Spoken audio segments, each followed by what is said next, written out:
In collecting samples and examples, I highlighted some of the applications or assignments that connect to the ICT outcomes. The Alberta ICT outcomes contend that ICT in school should be viewed simply as a way of doing things.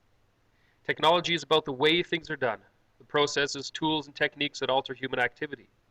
ICT is about the new ways in which we can communicate, inquire, make decisions, and solve problems.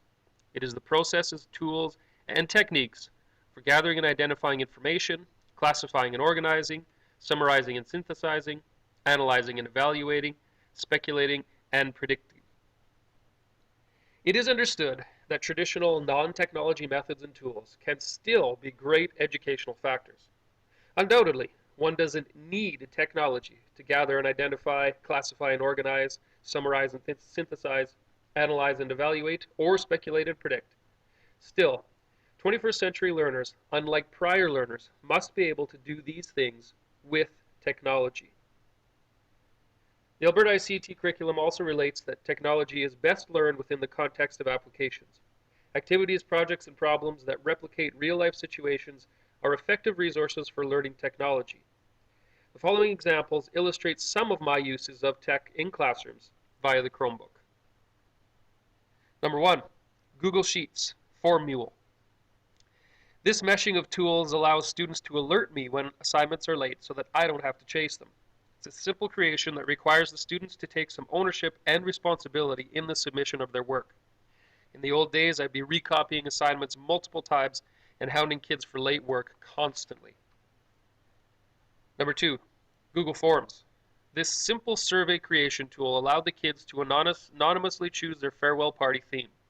The applications for this form are vast, and the program tracks responses for you, producing graphics of representation of stats and information. Number 3, using the website ImageFlip, students quickly created their own memes based on their class novel. Simple, creative, topical, and usable in many varied situations and classes. Next, a shot of one of my Google Classrooms. All students in my class receive 90% of their assignments and course-related materials here. It doesn't get lost, it's accessible anytime, and my dog ate my homework excuses just don't work anymore. Next up is a shot of one of my students' Weebly websites. Building a website, designing it, and choosing the content that goes on it is a perfect example of the 21st century skill set I hope to instill in my students. For Social 9, they created a website based on one of the chapters about immigration. Finally, Google Forms is not just good for surveys. Shown here is a simple exit pass that can be created for formative assessment. Quick, easy, paperless.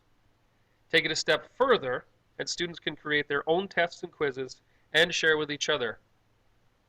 Very handy tool.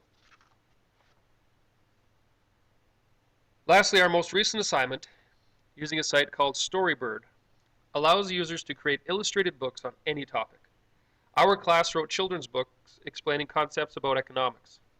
An assignment of this type when I went to school may have taken hours to complete, what with all the hand-created art and all. Most of my students were done the whole project in under 2. Created using Powtoon.